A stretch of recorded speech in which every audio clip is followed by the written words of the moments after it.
আসসালামু আলাইকুম। সাম্প্রতিক সময়ে খুবই আলোচিত একটি শব্দ, সেটা হচ্ছে মার্চ ফর জাস্টিস। এটি যদিও পুরনো একটি শব্দ, কিন্তু বাংলাদেশে একটি রাজনৈতিক পট পরিবর্তনের প্রেক্ষিতে এই শব্দটি যথেষ্ট পপুলারিটি পেয়েছে, মার্চ ফর জাস্টিস। তো আমি গতদিন এটা নিয়ে আলোচনা করেছিলাম যে জাস্টিস, এই জাস্টিস শব্দটির অর্থ হচ্ছে মূলত ন্যায় বিচার। আর এই মার্চ শব্দটির অর্থ হচ্ছে যে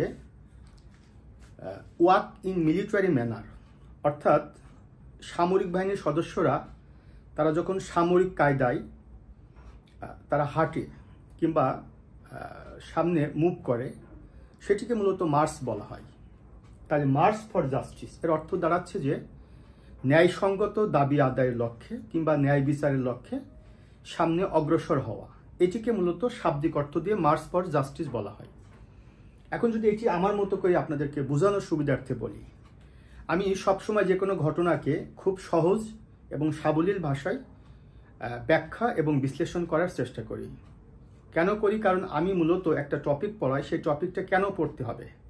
মূলত আপনারা জানেন যে আমি প্রফেশনাল একজন শিক্ষক, এবং সহজ করে যদি বলি, বাংলাদেশ সিভিল সার্ভেন্ট মেকার, অর্থাৎ Bangladesh civil service cadre officer এবং বাংলাদেশ জুডিশিয়াল সার্ভিস কমিশনের পরীক্ষায় উত্তীর্ণ হয়ে যারা অ্যাসিস্ট্যান্ট জাজ সহ বিভিন্ন কম্পিটিটিভ পরীক্ষায় উত্তীর্ণ হয়ে যারা বাংলাদেশের সর্বোচ্চ পর্যায়ে চাকরিটি পেতে চায়, তাদেরকে মূলত আমি চাকরি উপযোগী করে প্রস্তুত করি, সেটি লিখিতর জন্য, প্রিলিমিনারির জন্য এবং মৌখিক পরীক্ষা বা ভাইবার জন্য। তো মূলত এই টপিকগুলো পড়ানোর উদ্দেশ্য হচ্ছে আমার যারা 44th BCS এর এবং আগামীতে 45th BCS ভাইবা দিবেন এবং অন্যান্য চাকরির পরীক্ষায় অংশগ্রহণ করবেন, তাদেরকে ভাইবা বোর্ডে যদি জিজ্ঞাসা করা হয় তাহলে কি আনসারটি দিবেন। মনে রাখবেন, লিখিত পরীক্ষা কিংবা MCQ পদ্ধতিতে প্রিলিমিনারি পরীক্ষায় কোনো প্রশ্নের উত্তর টু দ্য পয়েন্টে লিখতে হয়, বাট মৌখিক পরীক্ষায় আপনি ভাইবা বোর্ডকে বুঝাতে পারলেই হলো। অর্থাৎ মৌখিক পরীক্ষায় প্রশ্নটি করা হয় এমন যে, হোয়াট ডু ইউ মিন, কিংবা do you have any concept about this, let us know, অর্থাৎ লেট আস ক্লারিফাই, অর্থাৎ এই ব্যাপার সম্পর্কে আপনার কতটুকু ধারণা আছে এটি আমাদেরকে একটু জানান। তো জাস্ট আপনি তাদেরকে স্পেসিফিকভাবে যদি নাও বলতে পারেন, মানে যেটা আপনার যতটুকু জানা আছে সেটা তাদেরকে বোঝাতে পারলেই হলো। এখন যদি আপনাকে জিজ্ঞাসা করা হয় যে মার্চ ফর জাস্টিস, এটির নাম তো শুনছেন, তখন আপনি কি বলবেন? আপনি বলবেন জি স্যার শুনছি। এবার যদি বলা হয় বলেন তো যে মার্চ ফর জাস্টিসটা কি, তাহলে আপনাকে ভাইবা বোর্ডকে বোঝাতে পারলেই হলো। এখানে বড় আকারে কোনো ডেফিনেশন দেওয়ার দরকার নেই, আপনি কনফিউজড হওয়ার দরকার নেই, আপনি হেজিটেটেড হওয়ার দরকার নেই যে এটির অর্থ কী হবে, আমি কোন বই কীভাবে খুঁজে পাবো। এভাবে যে 100% পারফেক্ট হতে চায়, আলটিমেটলি সে কিন্তু এটা one kind of mental disease. কারণ I strongly believe that, and you have to believe that in this world none of us is ultimately perfect. 100% কেউ পারফেক্ট না, বা বোর্ডও জানে যে কেউ 100% পারফেক্ট না।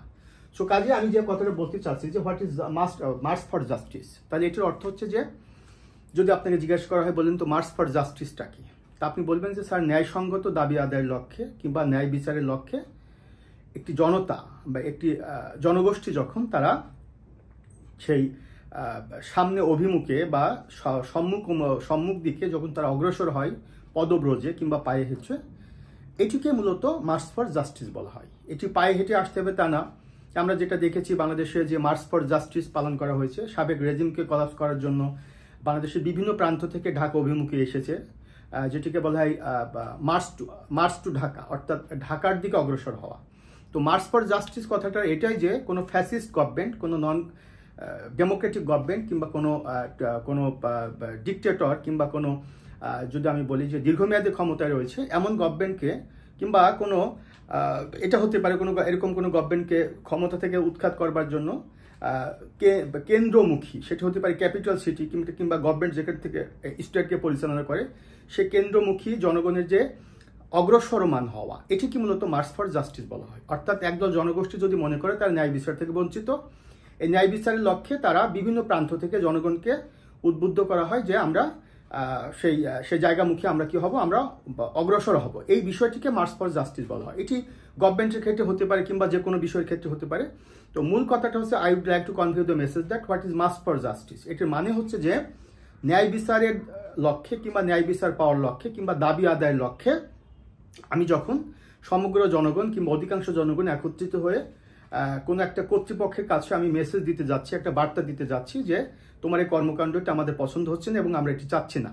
এই যে একটা অথরিটিকে কিংবা একটা গোষ্ঠীকে বা একটা পলিটিক্যাল গোষ্ঠীকে বা একটা গভর্নমেন্টকে বা একটা হেড অফ গভর্নমেন্টকে, হেড অফ স্টেটকে বা অথরিটিকে একটা মেসেজ কনভে করা যে আমরা এটি চাচ্ছি না, এভাবে একটা বার্তা দেওয়া ন্যায় বিচারের লক্ষ্যে বা তাদের ন্যায্য দাবি আদায়ের লক্ষ্যে জনগণ যে একটা কেন্দ্রমুখী হওয়া বা এগিয়ে আসা, এটিকে মূলত মার্চ ফর জাস্টিস বলা হয়। তো সংক্ষেপে আমি আপনাদেরকে এটা বোঝাতে চেয়েছি যে মার্চ ফর জাস্টিসের মূল কথাটাই হচ্ছে যে আমি ন্যায় বিচার প্রতিষ্ঠা করার লক্ষ্যে বা ন্যায় বিচার পাওয়ার লক্ষ্যে কিংবা ন্যায়সঙ্গত দাবি আদায়ের লক্ষ্যে সমগ্র মানুষ বা অধিকাংশ মানুষ যখন তার অগ্রসর হয়, এই অগ্রসর হওয়াটাকেই মার্চ ফর জাস্টিস বলা হয়। তো আজকের আলোচনা থেকে আপনারা বিষয়টি অত্যন্ত ক্লিয়ার হয়েছেন বলে আমি বিশ্বাস করি। সবার জন্য শুভকামনা।